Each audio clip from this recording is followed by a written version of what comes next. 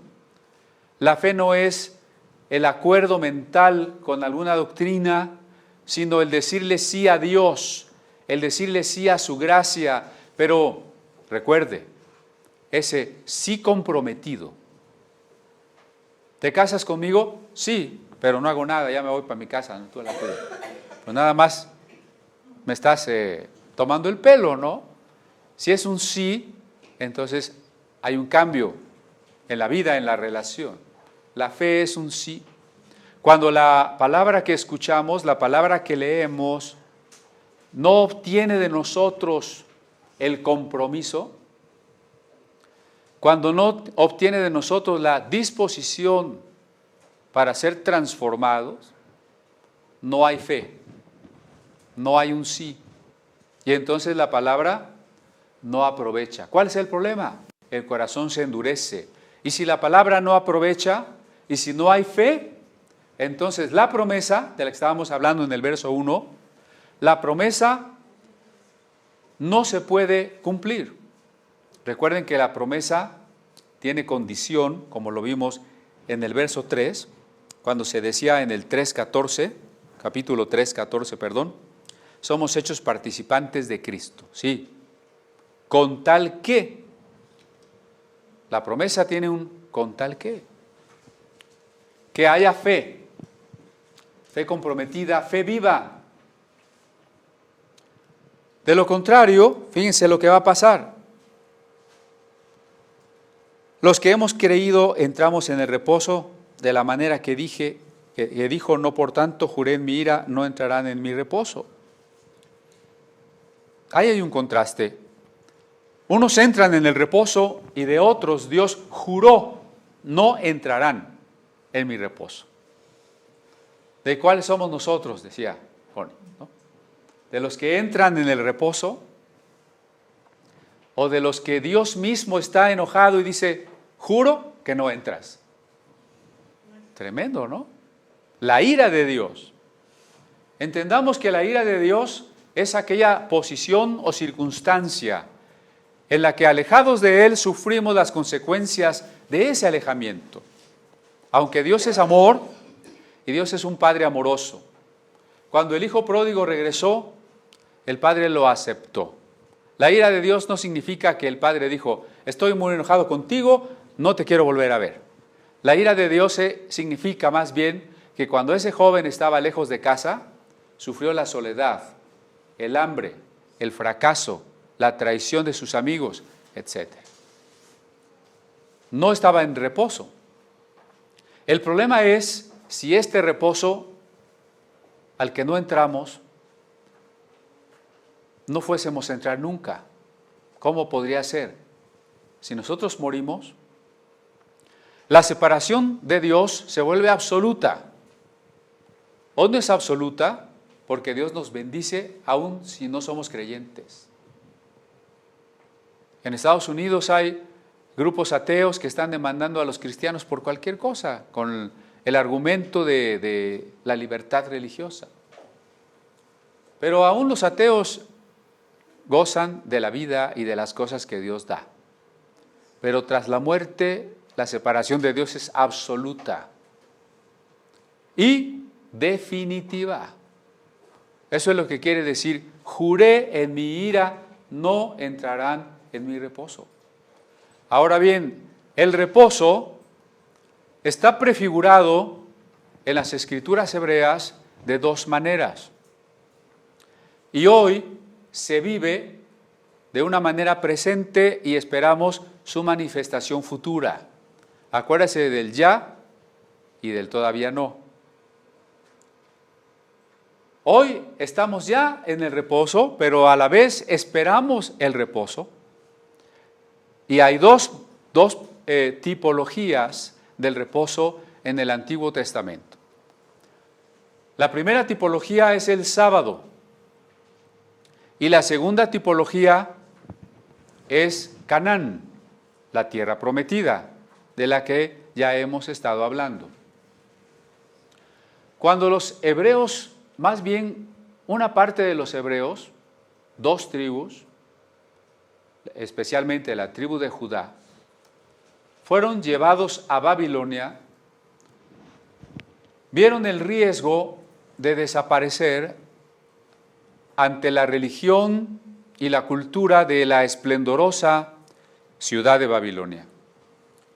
100 años antes, sus hermanos, las otras 10 tribus, también habían sido llevadas, pero por los asirios.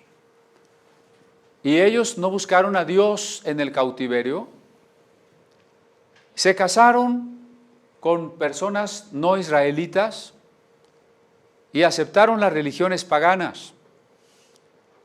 Entonces esas 10 tribus se diluyeron, se asimilaron por los pueblos, desaparecieron, hoy se llaman o se les dice las 10 tribus perdidas de Israel. La tribu de Judá estuvo a punto de sufrir el mismo destino, pero sus sabios y sus sacerdotes, sus escribas, que estaban en la corte de Babilonia, dijeron, tenemos que luchar. Compilaron las escrituras y siguieron escribiendo. Y enfatizaron algunas prácticas que distinguirían a los judíos de los babilonios. Pusieron un énfasis especial en la circuncisión y en guardar el sábado. En los tiempos de Cristo, la importancia de guardar el sábado está reflejada en los evangelios, cuando los religiosos tienen conflicto con el Señor y le dicen, ¿por qué realizas milagros y sanidades en sábado? ¿Por qué tus discípulos cortan espigas en sábado? Y hasta la fecha, el judío ortodoxo, incluso el no tan religioso, guarda fervientemente el Shabbat. El Shabbat es la primera tipología del reposo, porque la palabra Shabbat significa exactamente reposo. Y entonces dice el siguiente verso, no entrarán en mi reposo aunque las obras suyas, es decir, las de Dios, estaban acabadas desde la fundación del mundo, porque en cierto lugar dijo así del séptimo día, y reposó Dios de todas sus obras en el séptimo día. Dios reposó, creó el mundo en 6 días y luego descansó. Si tomamos esto en sentido literal, en primer lugar vamos a estar en contra de toda la ciencia que Dios nos ha permitido construir gracias a que nos dio un cerebro, ¿no? Entonces, por otro lado, tendríamos que preguntarnos si Dios se cansa. ¿Por qué Dios descansó el día séptimo? Porque el día 6, cuando hizo al hombre y los animales, y le costó tanto pensar cómo debía ser una jirafa y un león y todo, dijo, no, ya estoy cansadísimo. Y el séptimo día dijo, no me molesten. Y entonces el problema es que los que dedican el sábado a la oración, pues Dios está descansando. Ese día no atiende, ¿no? ¿Será que hasta el domingo, el lunes, le van a pasar un recadito de las oraciones, de los cultos que hubo el domingo? No, hermano. Recuerde usted que si hablamos del séptimo día, estamos hablando de un concepto humano y por tanto de una medida del tiempo sobre el planeta Tierra. Pero otros planetas que giran a otras velocidades de traslación y de rotación tendrían que medir sus días de otra manera.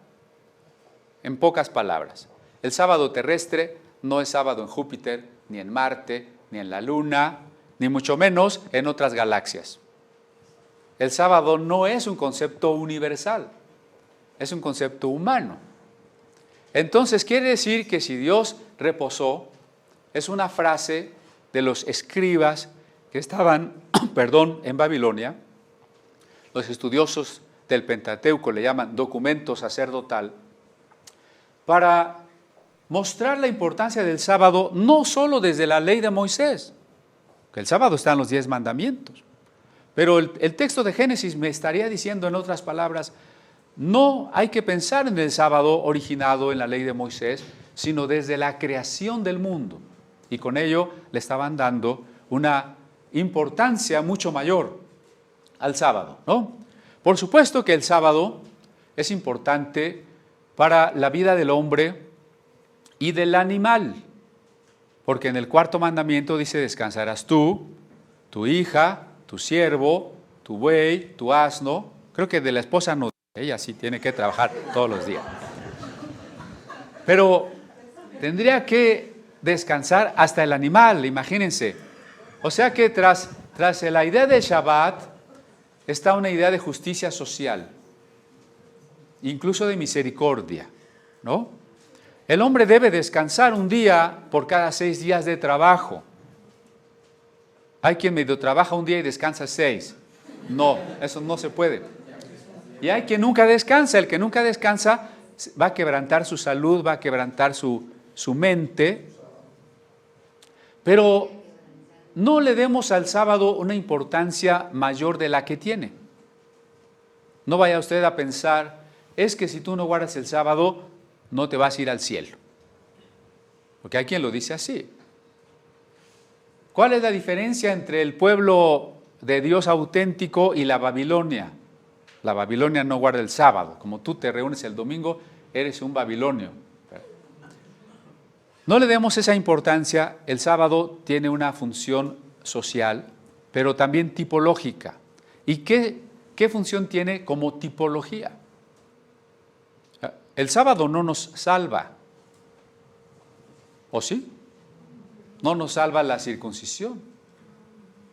No nos salva ni siquiera los 10 mandamientos. ¿O sí?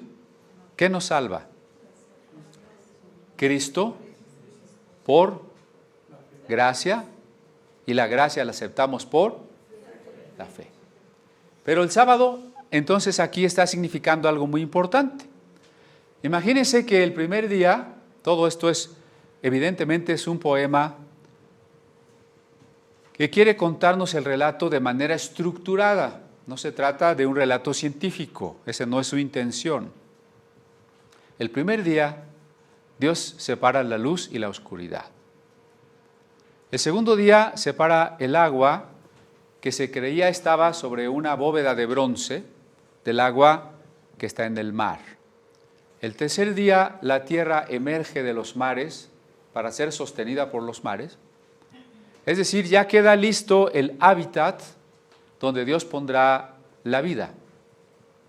Así que Dios hace que surjan las plantas, la vida más primitiva.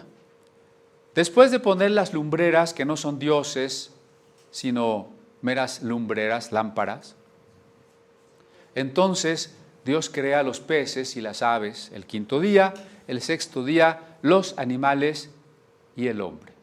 Es decir, hay una gradación de lo menos a lo más, culminando con la creación del ser humano. ¿Y qué hay después de la creación del ser humano? Cuando ya toda la creación está lista, ¿qué sigue?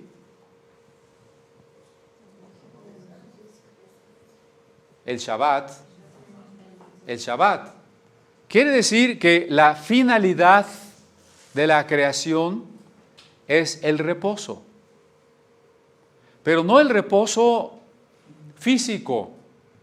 No vaya usted a decir hoy en la noche: bueno, vieja, mañana no voy a trabajar porque ya dijo el pastor que hay que reposar. Sino, imagínese que la tierra, en vez de sufrir la violencia, la muerte, el hambre, la corrupción, pudiese vivir solamente la paz, la armonía, la comunión amorosa. Ese es el reposo. ¿Por qué la tierra perdió su reposo? Porque el hombre se separó de Dios. El reposo es el paraíso también. Cuando el hombre se separó de Dios, se quedó sin paraíso. Pero ahora se nos promete entrar en el reposo. Se promete al hombre el paraíso. Así que la tierra fue hecha para el reposo, es decir, para la gracia.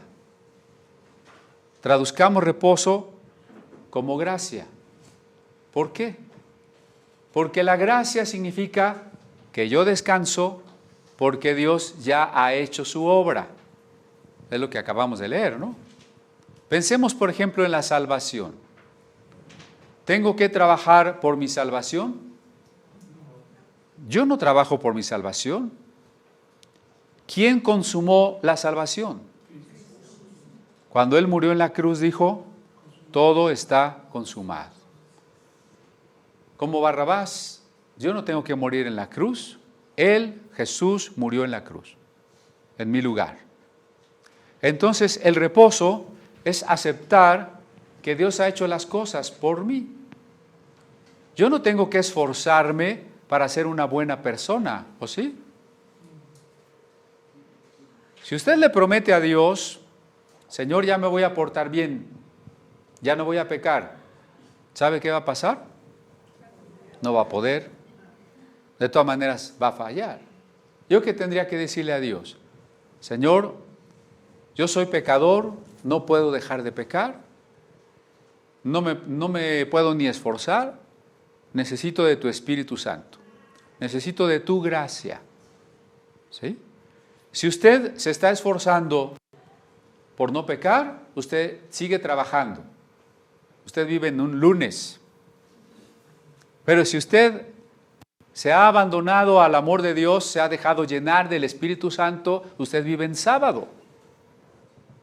El sábado es la gracia. El sábado es el reposo. Los fariseos se pelearon con Jesús por un día físico, pero eso no era lo importante. Así como el Cordero representa a Cristo, así como el arca del pacto representa a Cristo, así como el candelero o el maná o la roca que dio el agua representan a Cristo, el sábado representa a Cristo. No se case con un día de la semana, cásese con Cristo. No cambie el sábado por el domingo. Cásese con Cristo. El sábado representa a Cristo. La gracia de Dios, el descanso de Dios. Cuando estamos en Cristo, ya no trabajamos por nuestra salvación. No hacemos buenas obras para ser salvos, para merecerla, para ganarla. Ya la hemos recibido como un regalo. Por eso estamos descansando. A mí me la regalaron, ¿no? Por eso yo estoy descansando. Esa es la primera tipología con respecto al sábado. Y otra vez, aquí dice en el 5, no entrarán en mi reposo. Muchos que guardaban el sábado en tiempos de Cristo no entraron en el reposo, aunque guardaban el sábado. Pero también hay otros, en el verso 6, por lo tanto, puesto que falta que algunos entren en él, y aquellos a quienes primero se les anunció la buena nueva, no entraron por causa de desobediencia, una vez más determina un día, hoy, diciendo después de tanto tiempo por medio de David, como se dijo, si oyereis hoy su voz, no endurezcáis vuestro corazón. La segunda tipología es la tierra de Canaán, la tierra física. ¿Sí? Porque en el verso 6, ¿podemos regresar, por favor?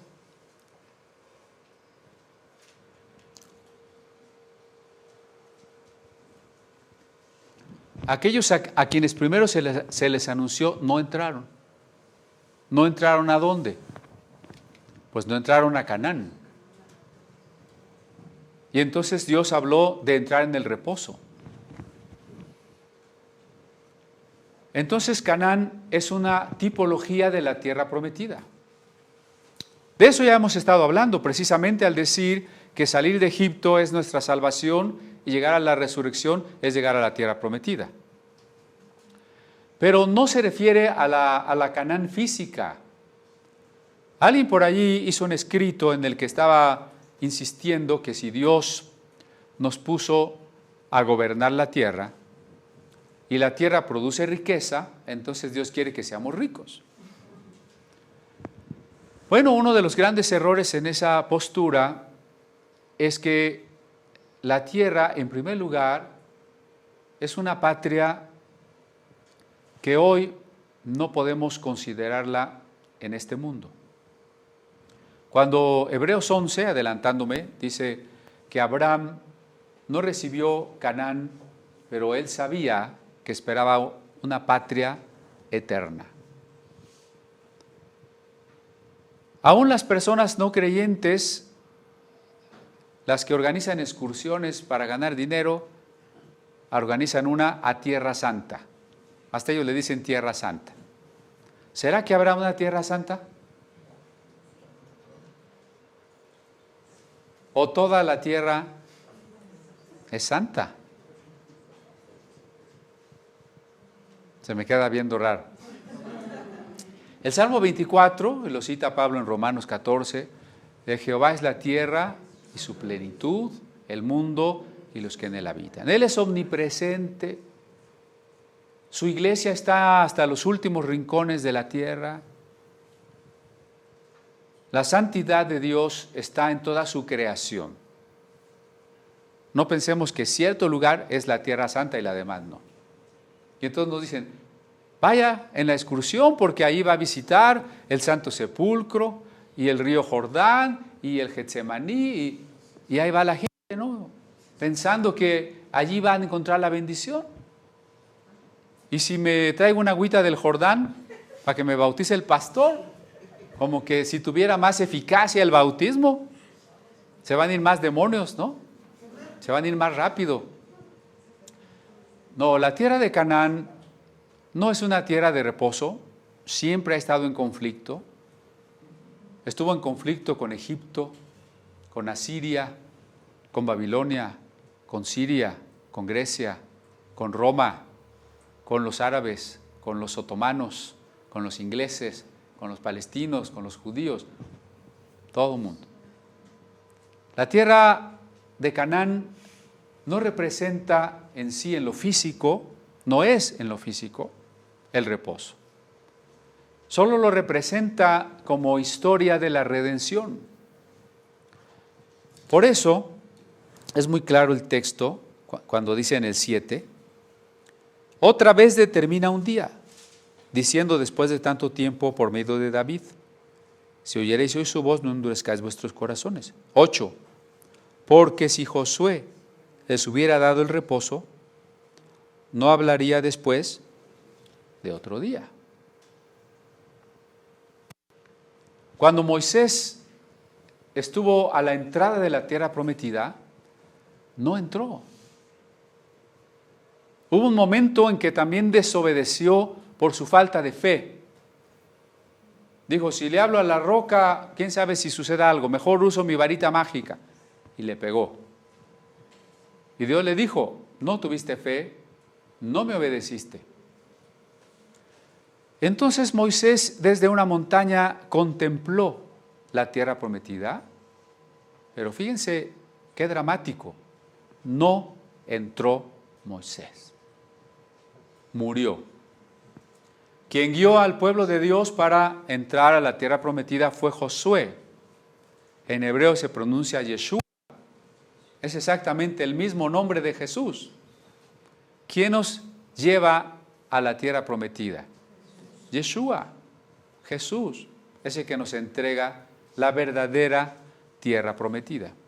Y el verso 8 se pregunta, si Josué les hubiera dado el reposo, no hablaría después de otro día. A Josué tendríamos que ubicarlo alrededor del año 1300 y tantos antes de Cristo, mientras que a David lo ubicaríamos en el año 960. Es decir, David, 400 años después de Josué, vuelve a hablar del reposo. Por eso el autor de la carta a los Hebreos dice, a ver, si Josué les dio el reposo, ¿por qué 400 años después David profetiza hablando en futuro del reposo? Previniéndonos de no endurecer el corazón, porque si endurecemos el corazón, no entraremos en el reposo. Si el reposo era Canaán, Eso no tendría sentido. ¿Sí me estoy explicando? Entonces, queda un reposo. Ahí dice el 9. Por tanto, queda un reposo para el pueblo de Dios. Entonces, no era Canaán el reposo, Canaán física no era el reposo. Si usted en toda su vida no puede viajar a Canaán, no se preocupe. No tuvo dinero para una excursión a Tierra Santa, no se preocupe. Canaán no era el reposo. El sábado tampoco era el reposo. Queda un reposo para el pueblo de Dios. Nosotros somos el pueblo de Dios, ¿no? Somos el pueblo de Dios al que se le está diciendo, no endurezcas el corazón. Somos el pueblo de Dios al que se le está diciendo, mezcla la fe cuando escuches la palabra, atiéndela, comprométete. Somos el pueblo de Dios al que se le dijo en el primer verso, temamos, no sea que no lo logremos. Eso somos nosotros, ¿no? Nos queda un reposo. Porque el que ha entrado en su reposo, es decir, el que ha reposado, el que ha entrado en el reposo de Dios, ese su podría estar con mayúscula, porque el que ha entrado en el de Dios, en su reposo de Dios. ¿Quién ha entrado en su reposo de Dios? Los que aceptamos la salvación. También ha reposado de sus obras. ¿Yo reposé de mis obras? Sí. ¿Por qué? Porque si yo pensara que me voy a salvar haciendo cosas buenas, no estaría descansando, estaría muy preocupado. Diría, ¿y ya hice las suficientes? Tendría duda. Y en el fondo diría, creo que todavía no hago las suficientes obras buenas. Voy a ir allá a la esquina a ver si hay una viejita que le pueda ayudar a pasar la calle, algún limonero que le pueda ayudar un peso, ¿verdad? Y aún así, cuando yo me enfrente al peligro de muerte, voy a tener la incertidumbre de si hice las suficientes obras buenas o no. Por eso el fariseísmo,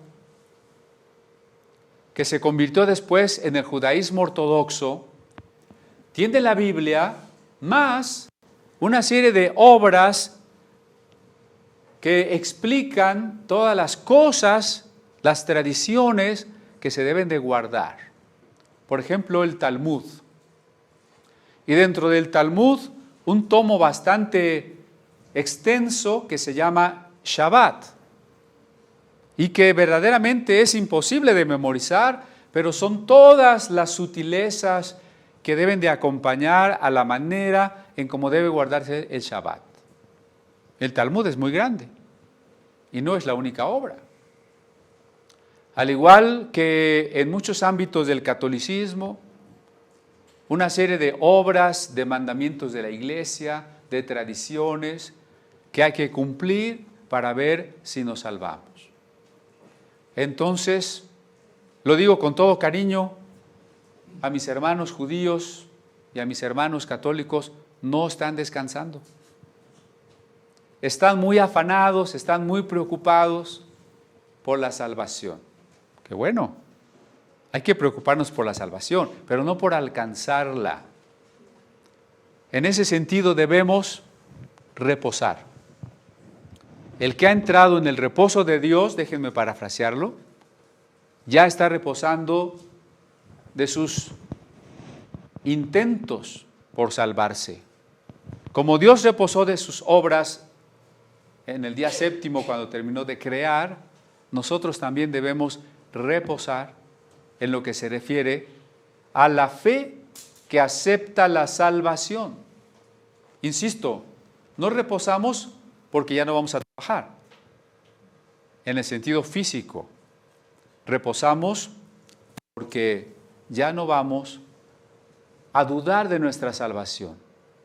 La fe es aceptar que Dios ya lo hizo y que yo simplemente me apropio de ello.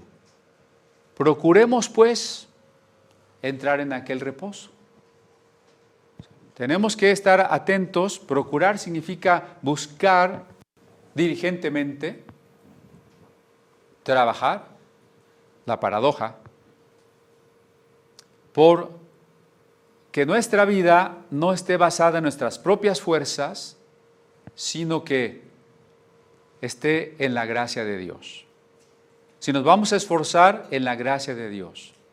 Si vamos a hacer algo, motivados por el amor de Dios, confiando en la obra completa que Cristo ya hizo. Y en ningún momento que no nos falte la fe. Pero acuérdense que fe y obras son contrarias, porque la obra es confiar en lo que yo hago y la fe es confiar en lo que Dios ya hizo. Procuremos entrar en ese reposo para que ninguno caiga en semejante ejemplo de desobediencia. Que nadie caiga en el ejemplo de desobediencia. ¿La desobediencia fue consecuencia de qué? De la falta de fe. La verdadera fe trae obediencia. No nos salvamos por obedecer, nos salvamos porque Cristo murió. Pero la verdadera fe va a traer como consecuencia la transformación que la gracia hace de nuestro ser. Y entonces vamos a obedecer a Dios, porque lo amamos. Acuérdense que la fe me lleva a lo que hemos llamado una obediencia feliz, una obediencia amorosa. Usted está interesado, está ávido de obedecer a quien ama, ¿o no? Si usted ama a su esposa y le dice, se me antojan unas fresas con crema, y son las 3 de la mañana, usted sale corriendo a ver dónde le consigue las fresas con crema, ¿verdad? Esa es la fe obediente, la fe que surge del amor. Pero la desobediencia nace de la falta de fe, y la desobediencia paradójicamente nos lleva a no entrar al reposo. A veces no queremos obedecer a Dios porque decimos, ay no, qué difícil. Pero la obediencia me da reposo y la desobediencia me impide entrar en el reposo. A veces pecamos porque creemos que la vida va a ser más fácil, más placentera, la voy a disfrutar si yo hago lo que me gusta. Y lo que voy a encontrar no es el placer ni el reposo, ni la paz. Lo que voy a encontrar es todo lo contrario. La falta de fe me va a llevar a la falta de paz, de reposo, de tranquilidad. Porque la palabra de Dios es viva y eficaz, y más cortante que toda espada de 2 filos, y penetra hasta partir el alma y el espíritu y las coyunturas y los tuétanos, y discierne los pensamientos y las intenciones del corazón, y no hay cosa creada que no sea manifiesta en su presencia. Antes bien, todas las cosas están desnudas y abiertas a los ojos de aquel a quien tenemos que dar cuentas. Este texto tal vez no lo terminemos hoy, pero vamos a dejarlo ya planteado. Si oyereis hoy su voz, no endurezcáis el corazón, porque la palabra de Dios es cortante. ¿Por qué es cortante? Porque entra hasta lo más profundo del ser humano. Se está comparando metafóricamente a una espada. No vaya a pensar que físicamente, porque hay quien tiene una espadita y empieza a blandir el viento y dice que está hiriendo a los demonios. Esta es una metáfora. Ahora está la costumbre de que a algunos apóstoles se les regala una espada. Esto es una metáfora. ¿La metáfora de qué? Cuando habla de los tuétanos y de los huesos, el tuétano es eso que está dentro de los huesos, como una manera de decir lo más interno que tenemos. La Biblia, cuando Dios nos habla, discierne. ¿Qué quiere decir? Separa, juzga. Nosotros podemos engañarnos y revolver pensamientos que creemos correctos, motivaciones que creemos sanas, pero que son malvadas. Somos engañosos. Engañoso es el corazón del hombre más que todas las cosas, dice el profeta. Pero la Biblia, cuando Dios habla, nos permite darnos cuenta, discernir, separar lo que es de Dios de lo que no es de Dios. Esto es lo que debemos permitirle a la palabra cuando no endurecemos el corazón. No hay cosa oculta en su presencia. Dijimos que la palabra tiene que transformarnos, que la palabra tiene que llevarnos a la acción. Por eso dice en el versículo 4:3, los que hemos creído entramos. Vea cómo la fe llevó a la acción. Creímos, entramos. La palabra de Dios, que es viva, en el Museo de la Biblia tenemos Biblias muy antiguas y en las clases estudiamos el contexto en el que se escribió. Pero si hasta ahí se quedara todo, sería un museo como muchos otros de cosas muertas, de cosas viejas, ¿no? Solamente que esas Biblias antiguas y ese estudio del contexto en que se escribió no se queda allí. Nos lleva más allá, a la pregunta, ¿qué me dice Dios a mí? Es una palabra viva. Y como palabra viva, va a llegar hasta lo más íntimo de mí para separar lo que Dios quiere de lo que Dios no quiere. Y yo tengo que ablandar el corazón para permitirle a la Biblia iluminarme sobre las cosas que están equivocadas. Renovar mi entendimiento porque pienso muchas cosas como las piensa el mundo. Necesito renovar mi entendimiento. Necesito dejar que las verdaderas intenciones de lo que hago se purifiquen. Uno cree que hace las cosas por cierta razón y en el fondo hay otras razones. Por eso a veces cometemos errores tan grandes en la vida que nos afectan todo el futuro. ¿Por qué? Porque había intenciones que no quisimos reconocer. Usted puede suponer que es una persona sujeta y en realidad es muy rebelde. Usted puede suponer que es una persona humilde y en realidad es una persona muy soberbia. Usted puede suponer que es una persona muy sabia y en realidad, ¿qué más digo? ¿No? Pero la Escritura nos va a confrontar con todo eso. Nos va a partir, nos va a doler. ¿Nos gustaría que nos partan con una espada, con un cuchillo? Duele, duele, pero hay que dejar que la palabra haga su tarea, ¿no? Preparemos el corazón, tengamos fe cuando oímos la palabra, una fe que nos lleve a actuar, a comprometernos, a obedecer la palabra de Dios.